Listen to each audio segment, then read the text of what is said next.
Não para nem para mamar em Rafael. E o gira-gira da mamadeira?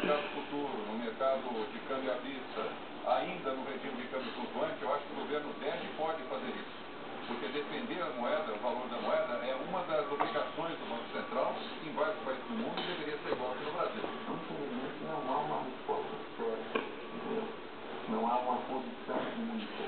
Mas o que é muito importante, de qualquer maneira, é que os economistas e o governo sejam abertos a ouvir sugestões, a discutir, e a debater, inclusive, com a sociedade na medida